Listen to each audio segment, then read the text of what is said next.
کرتی ہے. اور مولا علی وہ ہستی تھے کہ میرے مصطفیٰ کریم صلی اللہ تعالی علیہ وسلم نے فرمایا اس کے دیدار کو تو فرشتے بھی آیا کرتے ہیں نا, بڑا آدمی. اور پھر امیر المومنین خلیفۃ المسلمین حضرت علی, خود مولا علی نے حضرت قاضی شریح کو قاضی بنایا, چیف جسٹس بنایا, اپنے ہاتھوں سے تعیناتی کی. حضرت مولا علی رضی اللہ تعالیٰ عنہ کی زرہ گم ہو گئی, کافی دیر گزر گئی تو ایک یہودی کے پاس وہ زرہ آپ کو نظر آئی.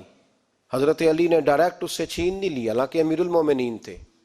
ہمارے ہاں ڈنڈا بھی بڑا چلتا ہے نا, جو طاقتور ہوتا ہے وہ تو تھانے جاتا ہی نہیں, اس کو ضرورت نہیں, اس نے تو بندے رکھے ہوئے ہیں, اس کو تو پتہ ہے کام کیسے لینا ہے. لیکن حضرت علی نے آئینی رستہ اختیار کیا, قانونی رستہ. قاضی صاحب کی عدالت میں مقدمہ کیا کہ فلاں یہودی کے پاس میری زرہ ہے اور وہ چوری ہو گئی تھی, گر گئی تھی, گم گئی تھی, مجھے دلائی جائے. قاضی صاحب نے بلا لیا یہودی کو, امیر المومنین بھی کٹہرے میں. قاضی صاحب کہنے لگے اس سے کہ زرہ تیری ہے؟ اس نے کہا جی میرے پاس ہے تو میری ہے.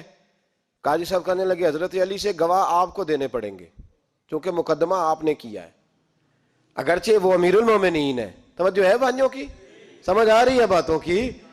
گواہ امیر المومنین آپ نے دینے ہیں کیونکہ مقدمہ آپ نے دائر کیا ہے. تو حضرت علی کہنے لگے میرا بیٹا حسن گواہی دے گا کہ میری ہے, اور میرا غلام کمبر گواہی دے گا.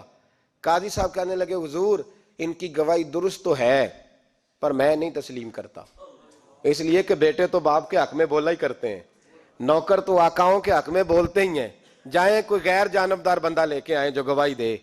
تو حضرت علی خاموش ہو گئے, کہنے لگے ابھی میرے پاس ایسا کوئی گواہ نہیں. قاضی صاحب کہنے لگے چلیں پھر آپ یہودی کو راضی کریں, آپ نے کیوں بلا وجہ گھسیٹا عدالت میں, راضی کریں, انصاف کا تقاضا ہے.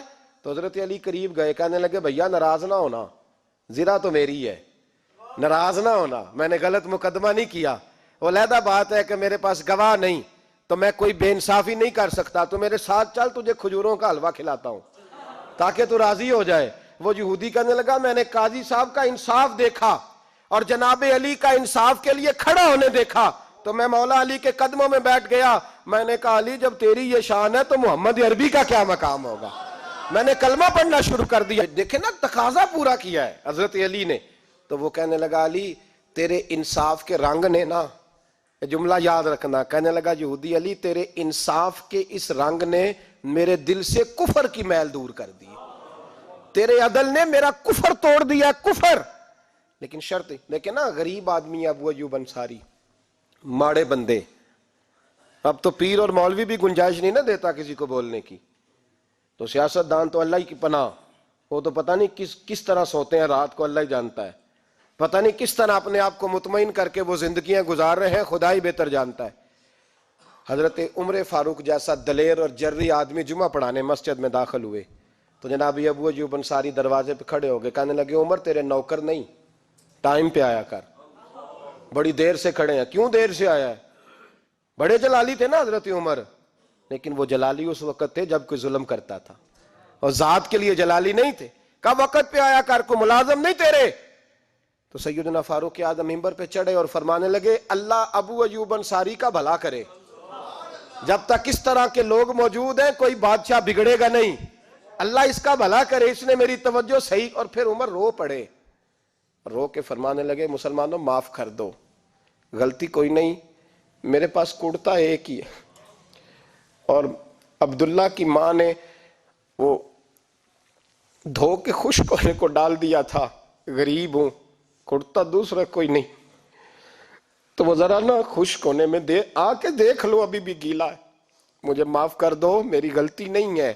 صحابہ درد کے ساتھ رونے لگے اور کہنے لگے اللہ اس طرح کے حکمران ہمیشہ عطا کرتا رہے. میرے بھائی تو انصاف کا رنگ تو دے, ان تقاضوں کو سمجھنا. یہاں کسی کی جرت ہے بول سکے, طاقت ہے کسی کی, لیکن انہوں نے اپنے آپ کو پیش کیا, سامنے پیش کیا اپنے آپ لوگوں کے سامنے. دو مال غنیمت کی چادریں بانٹ رہی ہیں, سب کو ایک ایک ملی ہے. فاروق اعظم جمعہ پڑھانے آئے تو اسی چادر کا کرتا, اسی کی تامت, لوگ کھڑے ہو گئے, عمر بتا تو نے دو کیوں لی, یہ انصاف ہے, یہ عدل ہے, کیوں لی دو؟ تو حضرت عمر کہنے لگے میرا بیٹا جواب دے گا. عبداللہ بن عمر بولے, کہنے لگے ابا جی کے کپڑے بڑے پرانے ہو گئے تھے, میں نے اپنے حصے کی بھی اپنے ابا جی کو دے دی ہے.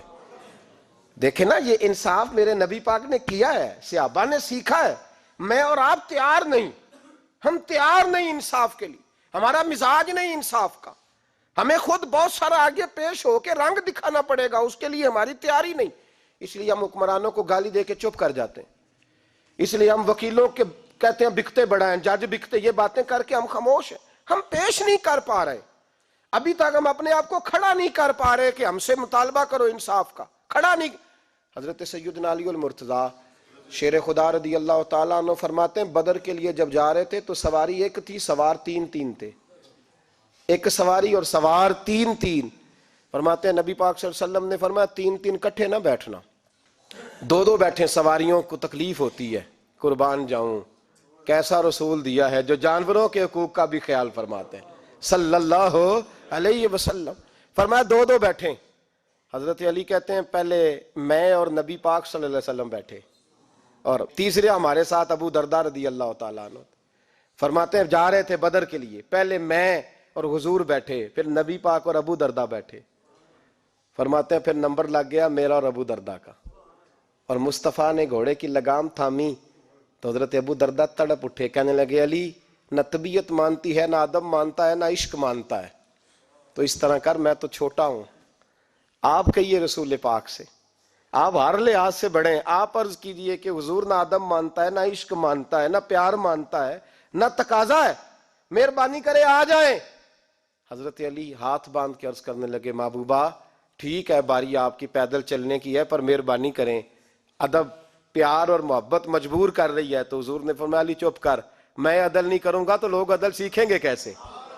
اگر میں عدل نہیں کروں گا تو قوم سیکھے گی کیسے؟ مجھے عدل کرنے دے, انصاف کرنے دے. فرمایا چلنے دے مجھے پیدل, کچھ نہیں ہوتا.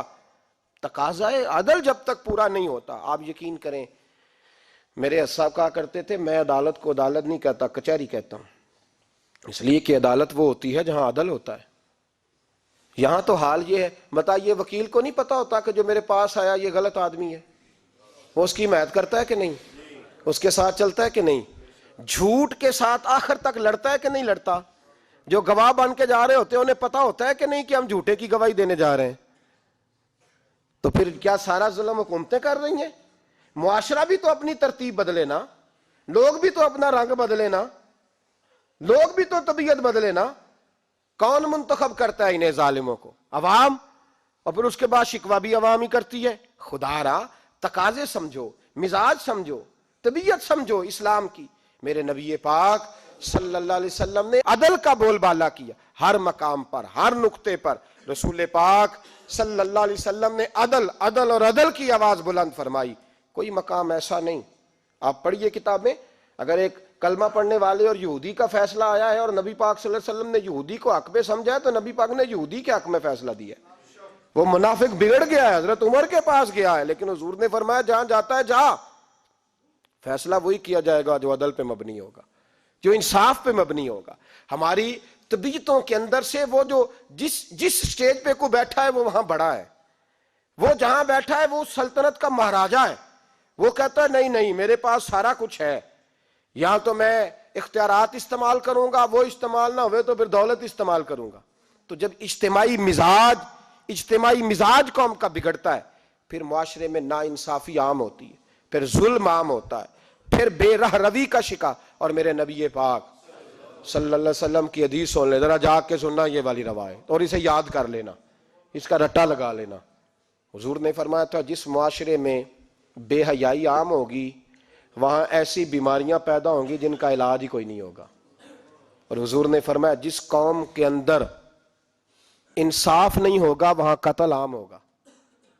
انصاف نہیں, جب تک مجرم کو سزا نہیں ملتی, جب تک مجرم کو سزا نہیں ملتی اتنی دیر تک لوگوں کے لیے وہ نشان عبرت نہیں بنتا, اتنی دیر تک لوگ باز نہیں آتے.